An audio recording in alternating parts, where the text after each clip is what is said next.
Hello, friends, and welcome to the latest in our MarTech webinar series. I'm joined today by Harmony, and Harmony works on our marketing team, and she is an SEO person extraordinaire. And we're talking today. Actually, first of all, why don't you introduce yourself a little bit, Harmony, to us?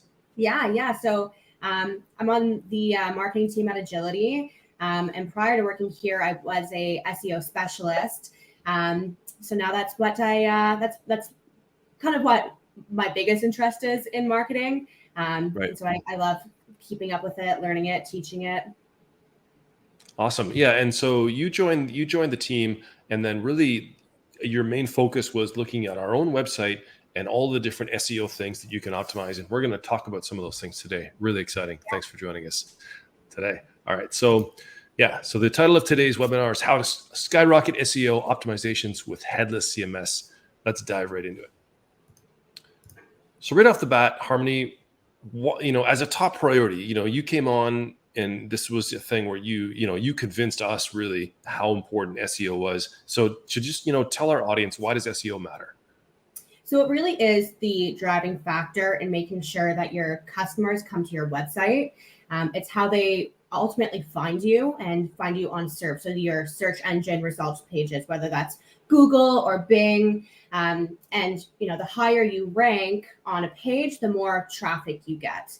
And that's become increasingly more difficult with the more Google ads that are out there, because now you're showing, third or fourth after a bunch of ads. So it's becoming increasingly important. And there's a lot that goes into it, right? You have to do the technical SEO and the content, and then optimizations as well. You want to make sure that your top product pages are optimized so that they keep ranking and they're still in front of your customers, because you're not just competing with other people's organic traffic, but you're competing with their ads as well. Okay, so you mentioned a few different things that I want to just highlight. So I think there's a couple different things here. So search engine optimization, that's what SEO stands for. Seems quite obvious, but it's just a term of how we do things and what we do. But you mentioned organic traffic versus paid ads. What's the relationship there in your opinion? In terms of increasing your organic traffic with ads, there's a unestablished correlation that, it might not be admitted to, but it really does help to increase your traffic a lot. So something like the fact that obviously we will bid on things like Headless CMS for our ads, which is also a top keyword that we want for our organic traffic. And when you kind of fuse those two things together and you're aligned within your different departments of marketing, that's when your ads work better and your organic traffic works better. Right. So we could have a whole separate webinar on ads and all that sort of stuff and the relationship of that to organic. But really, SEO is about that's the organic traffic that we're going to measure, right? And you measure that on a monthly basis for our own website, and we want that to continue to grow, right? Yes. Sure. So SEO is really going to help us in that effect. So let's just dig into some of the actual tactics, the ways that how Headless CMS can help you improve that. So I think the most important benefit is saving time. I remember the days when, not even just pre CMS, but pre Headless CMS, where we hadn't set things up or things hadn't been set up to allow editors to update SEO properties. Now, Harmony, what does this mean when I talk to you as a marketer? I'm more of a developer on the technical side, so I understand, I don't want to use my time to go and update content. What does this mean for you from the marketing side? Yeah, so I can definitely reflect on this, having had experience in agencies and, doing these SEO optimizations for massive enterprises, but then having to rely on their development team to go in and make those changes for me. And as SEOs know, the Google algorithm changes so often that you need to keep up really, really quick. You need to be on the ball. You need to make those optimizations. I do SEO optimizations for our website with our CMS every single day, Right. Up to a few hours a day. And when you're waiting for another team to have to do that, it just really increases the time, puts more pressure on another team. So being able to not have to rely on you and your team just to do what's already in my wheelhouse. I know SEO very well. So having the power to do it is, I think it saves everyone time and stress. And Sure. Well, I think these two really operate in conjunction with other, because the first thing is, it saves you time when you want to go and make a change that you need to make. If the CMS is set up correctly, then boom, you can go through and make those changes, as you say, quickly. But and the other thing is, and I never really understood this until I worked more closely with you folks in marketing, was like how often you have an iteration rhythm of doing things, sometimes multiple times per day, going through the site and not only doing new things, but changing how we might have content represented in there. So the same content, we might try different headlines, things like that, where you're changing the titles or different headings to try and optimize for different keywords and things like that. So keeping up with the Google is it's a full-time job, right? Yeah. Right. Cool. And then this next one is something where actually we talk about this a lot as part of the onboarding with new customers that are coming on, and existing customers when they're wanting to go deeper with SEO, is having smart content, setting up the content models in a way that can empower your marketing team. And just Harmony, off the top of your head, what's the kind of first thing that comes to mind from a marketing side of things when the content model is helping you and not hindering you? What I kind of think of, it's not entirely SEO related, but the models that I can use for different landing pages that I also A/B test, and how much traffic I can get to them based on how it's set up and how the user really, at the end of the day, SEO is not just about all the bots that are coming to your website. That helps you grow, but it's really about the user experience and being able to customize based on what your user needs, and being able to A/B test everything, and having that power makes a huge difference. Right. So it gives you a lot of control as a marketer without needing developers. You can do all the rhythm-based activities that you need to do, and you can test those things and to see what the outcome is on your results. I think that's really important. And it should be, that should be top of mind when thinking about headless CMS and SEO. Great. Now let's dig into some of the tactics that you came up with that you actually use on a regular basis. The first one is your redirections. So, what are these? How do you do your redirections, and why is this important? Yeah, so this lends more to the technical SEO aspect. So it primarily is when you have a 404 page, which is when one of your editors or developers unpublishes a page.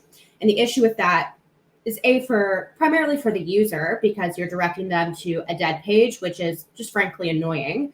But also, the Googles out there and the bots recognize that, and they kind of like ding you, and you end up having a worse and worse kind of overall score. And that again impacts whether you show up on page one and get traffic. So being able to mitigate those, or even 3-1 chain loops where you redirect one place and then redirect to another one, and it's just this big loop, being able to control that is really important. Okay, so we want to be able to set those up in our CMS, and we're going to show examples of these in a minute. We're going to go through these. Okay, so the next one is just metadata. So metadata is such an often used term. When we're talking about this with regards to SEO, what are we actually talking about? So when I use the term metadata, I'm talking about primarily the meta descriptions and the H1. When people kind of look at me like I have two heads, I'll usually just go to Google and show them the description that you see, the title there, that's your H1. And then the bit underneath, that's the meta description. And it kind of is the synopsis that tells bots like what your page is about, but it also communicates with the user who is looking for the best result as soon as they click something really quick. You want to do something that's the right length. Otherwise, it won't be optimized, but you also want to make sure that it's answering the question that people are asking. So it needs to be customized, and that's why I like to optimize often and really test and see, is this connecting with our core audience or not? Yeah. And the key here from a modeling point of view, from a technical side of things, is we want to expose the right fields in our content model to allow the editors, these marketers, to have control over the different aspects of the metadata, so that they can control what's in the meta description, what's in the title field, what's in an H1 tag. Maybe there's open graph tags that we find are important, or other rich media that we want to expose into into our search engine. So that metadata is really important, and it's important to talk to your marketers, and talk to the technical folks and have that actual communicate about what metadata is important for your team. Okay, moving on. Backlinking and internal linking. These are ones I'm pretty technical, and I kind of understand what the idea of a link is, but what do you mean by these two terms in particular? Yeah, so this is really the bread and butter of SEO. You can do all your technical optimizations, but the backlinking community is massive. It's something it takes a long time to build those relationships, but the point is that by having other websites linked to our website, that helps for these bots to recognize our web pages. So the more backlinks we build to our, let's say our key product page, the more likely it is for that page to rank. So it's really important on that end. And then internal linking is the same kind of idea where I'm building a link to my own website. Let's say I'm talking about, why Headless CMS matters for CMOs. And then on Headless CMS, that word, I create an internal link to our homepage. That helps us to rank more, helps to drive more traffic, and decrease your bounce rate as well. Okay, understood. So, really what we're talking about here is two different things. One is we want a good user experience in terms of a journey for our customers that are coming through. So when, say they're checking out, someone's written an external blog post about our product, and we want to make sure that there's a link on that external site that goes into our site, into the correct spot. Maybe it's a landing page. We present them some material, and then on that landing page, there's an internal link that maybe it's going to take them, to an article or some other thing that's important to help them on their journey. So from a user experience point of view, we want to have a good journey, but from an SEO point of view, the power of that backlink is what you're saying is really important, because now the search engine is going to create that kind of connection. Is that really what that does, and gives you, sort of a higher ranking? Yeah, it's not going to give you a higher ranking right away. You have to do a lot of backlinking for it to happen, but essentially, yeah, it's a big part of ranking. Right. So we have our website is, all of our content's on the website, but then we need to make an effort to go and get it out there externally and have folks link to us as much as we can. Awesome. And then the last tactic we talked about here is image optimization. And this is one where there's a huge technical component of this. And I want to hear about it from your point of view, Harmony. When you talk about image optimization, what does that mean for you? So it's kind of similar to what I was talking about with metadata. It kind of falls under that umbrella as well. But obviously it doesn't show up on the SERP page when you kind of look for something and you see that H1 and meta description. This is exclusively for images on your landing page or your blog page. What's similar is the alt tag is also a description. It's also limited in characters. It's essentially the best practice is to describe the exact image in 120 characters or less. And that's, for image optimization, but it's also for the visually impaired so that they can also access websites. And then the file names, that's just ensuring that, when I download something from, Canva or what have you, it has a random assigned name to it on my laptop. Yeah. But then relabeling it also helps with indexing and understanding what that image actually is. Okay. So the actual file name, like the URL of the image itself, is important for a couple different reasons. That's important. The alt tag is important, not only for SEO, but also for accessibility. I think that's, to make sure that folks that are using screen readers or if the image doesn't load for whatever reason, then we can see that. From a technical point of view, we often talk about image optimization just in terms of speed. And I think there's a whole SEO thing that we could do that just talks about sort of page speed and making the pages faster. That's a different webinar topic. Certainly we will cover that in the future because I think it's important too, but that's outside of the realm of what Harmony's talking about today. So that from a marketer point of view, we want to really optimize the content and the linking. So let's, I think this is the end of the slideshow, right? Yeah, that's the show. So what I'm going to do is I'm actually going to change my screen share now, and we're going to actually look at my web browser, and I've got Agility up here with a few examples of what we want to look at. So let's take a look at that now. So here we go. I'm going to bring up agility. So what I've got is, hopefully you can see this.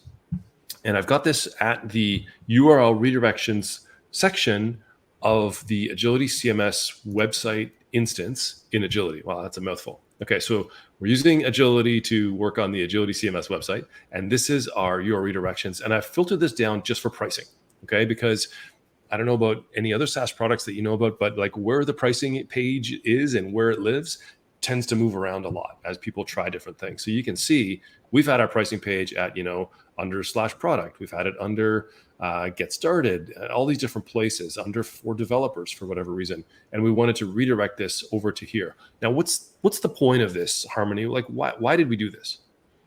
So that's when I was talking about those like 404s, when you've unpublished something and you want to redirect it. Again, that's for, at the end of the day, it's for the end user so that you can direct them to the right place. And so for here, what would happen is I assume that it wasn't a dead page, I believe. But if somebody had that in their browser and they were a direct user, then they would, go agility /pricing, and it would be a dead page. It wouldn't be where they wanted to go. And they may just bounce and go somewhere else. Right. Now, here's an example of a redirect chain that you were talking about that we found by doing this search. We're going to /product /pricing /package details. That will redirect us to /pricing, which itself is a redirection itself. Now, this isn't necessarily, is this a bad thing? Should we try and avoid this? 100%. Yeah, those loops are a pretty big problem. Okay, so now if we take that and we basically change this one to this, that's better, right? Yep. And you can see our tester said that this wasn't a good redirect. So now that I've gone and saved this is going to go and update, and I will go and retest all these links.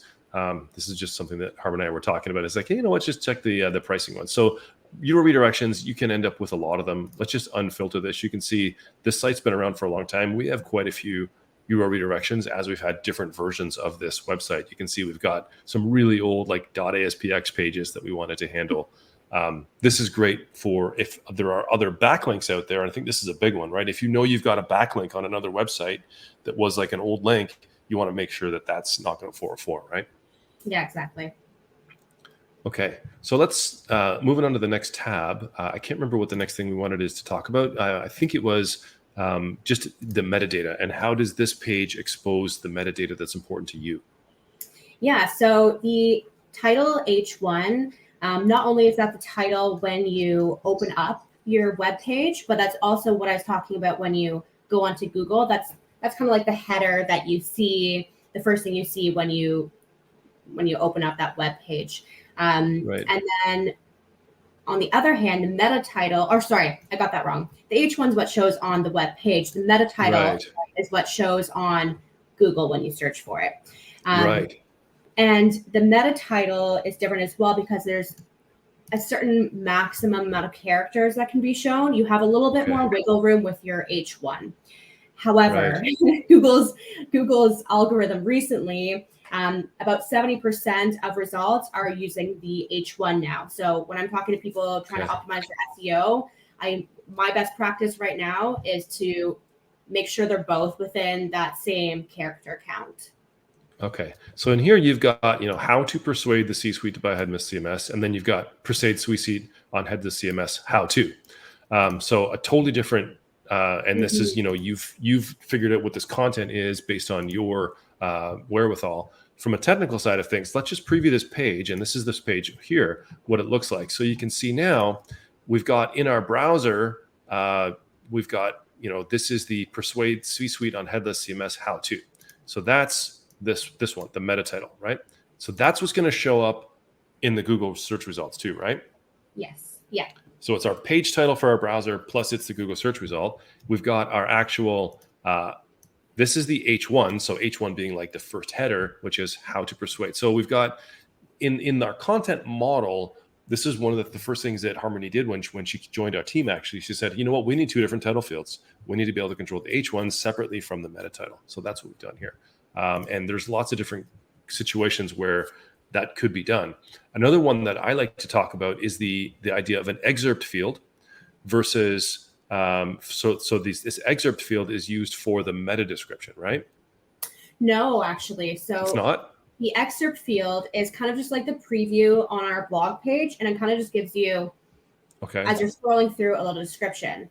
The meta description is under our SEO tab on the right. Oh, right. So it's in there. That's where you can add your meta description and your meta keywords. Right. There. Okay. Yeah. So this one we haven't done because this article hasn't been published yet. So you're not quite finished with this one. So we would have to add our meta description in here to customize that. I understand. So that's, this SEO tab is on all the different, pretty much every blog post.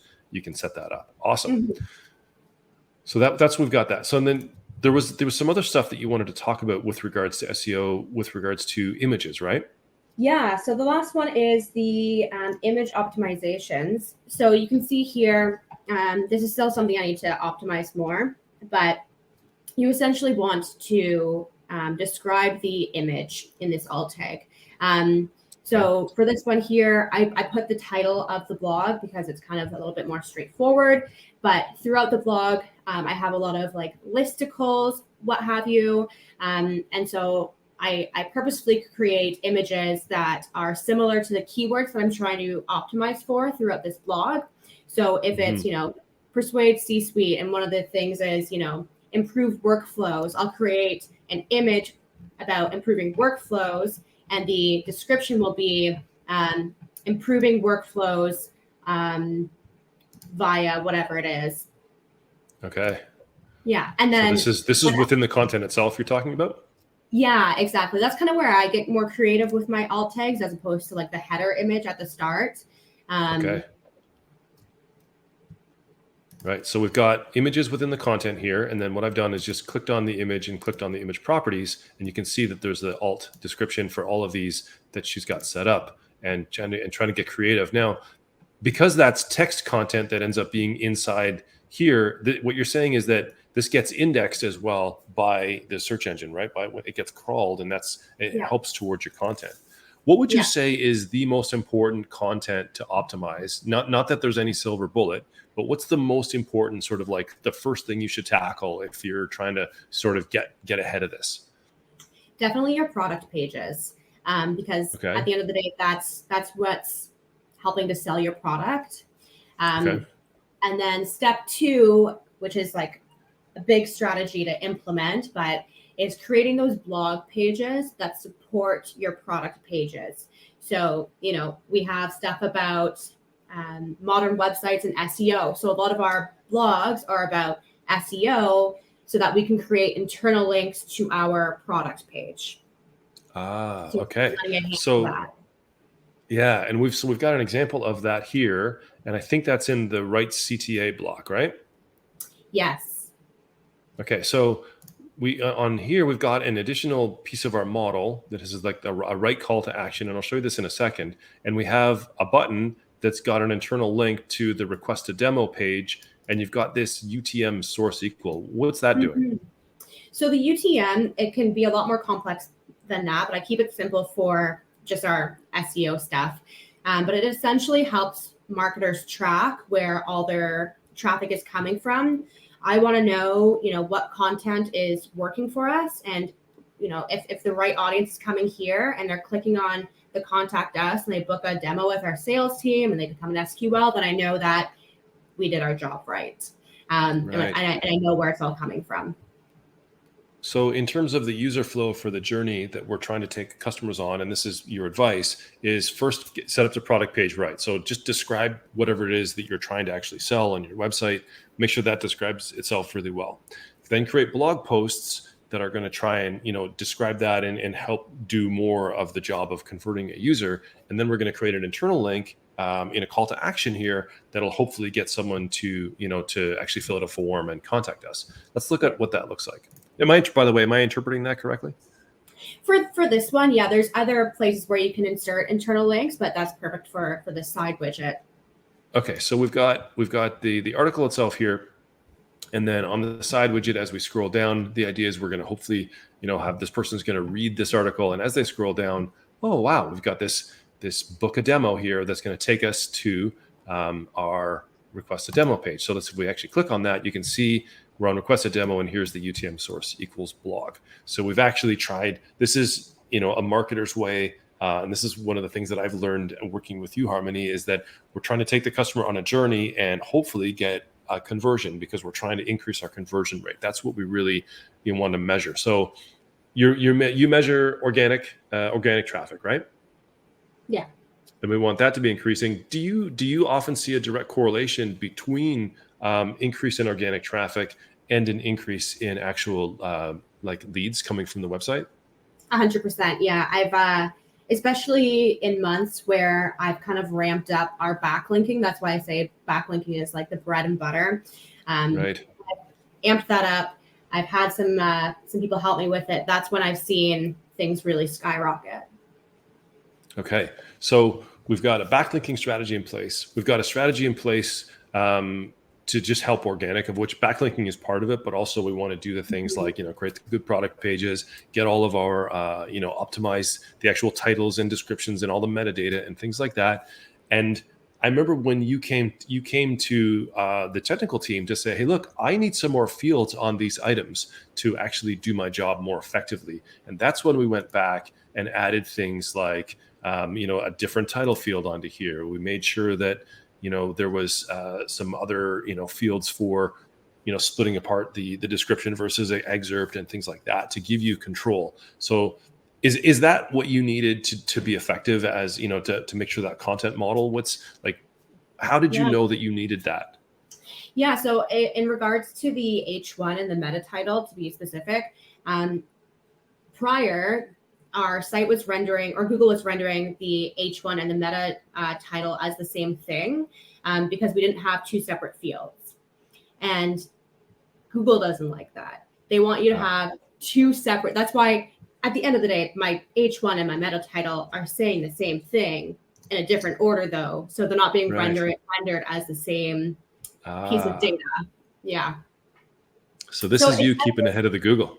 At the end of the day, it's just a competition with keeping up with Google and making their algorithm happy, which can be a bit of a challenge, but it's fun having those little moments of, you went up a little bit in the search rankings, and it's these little things where a lot of people, they'll kind of write SEOs off. They're like, oh, it's just a little meta description. Like, I have bigger fish to fry. But it's these little optimizations, these little things that you work on day in, day out. And it is a journey. It's not a destination, right? You keep working, you keep optimizing, you keep battling. Yeah. Awesome. Well, this has been great. I mean, I've learned a lot just today talking to you, in addition to all the different times that we've spoken, and as you've, helped us on our SEO journey through, with the current site. And I really hope that you watching, if you have any questions, you've been throwing them in the chat. If you want to get connected more deeply, what we're going to do is we're going to add in the chat a link to the Slack to join our Slack channel. And you can also contact myself, Joel at agilitysms.com, or Harmony at agilitysms.com. Reach out with questions about SEO.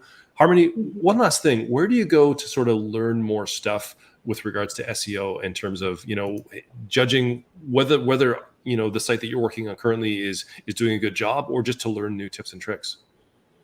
I have my, the analytic tools that I'll use, but what's really helped me is communities.